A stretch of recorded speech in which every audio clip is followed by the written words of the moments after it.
Rema hari ini, Yohanes 14 ayat 12-13.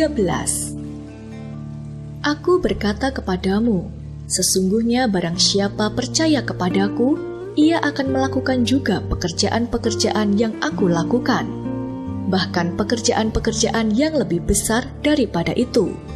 Sebab aku pergi kepada Bapa, dan apa juga yang kamu minta dalam namaku, aku akan melakukannya supaya Bapa dipermuliakan di dalam Anak.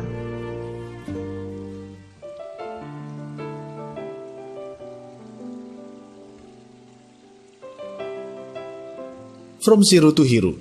Dari pengembalaan 2-3 ekor domba menjadi seorang raja atas bangsa yang besar. Dari seorang yang dipandang sebelah mata menjadi seorang yang namanya dikenal sepanjang masa. Itulah Daud. Meskipun ayahnya sendiri tidak memperhitungkannya, ia tidak berkecil hati. Malah ia memiliki hati yang besar, bukan terhadap dirinya sendiri, tetapi terhadap Allah yang ia kenal dan percayai.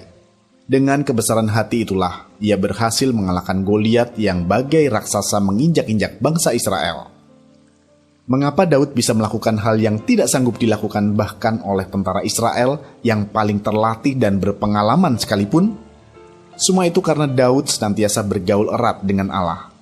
7 kali sehari, ia memuji-muji Tuhan dan ia tidak pernah lupa merenungkan firman-Nya. Dengan kata lain, ia senantiasa tinggal dalam hadirat Tuhan. Kemanapun ia pergi, apapun yang ia lakukan, dan di tengah kondisi apapun juga, tak heran bila kuasa dan otoritas ilahi terimpartasi dalam dirinya. Sehingga hidupnya pun penuh dengan kemenangan serta mujizat. Ya, hadirat Tuhan sangatlah penting bagi setiap orang percaya. Seperti semua makhluk hidup yang memerlukan habitat yang tepat agar bisa bertumbuh secara maksimal, demikian pula dengan manusia roh kita. Roh kita hanya bisa bertumbuh semakin kuat dan besar bila kita tinggal dalam hadirat Tuhan.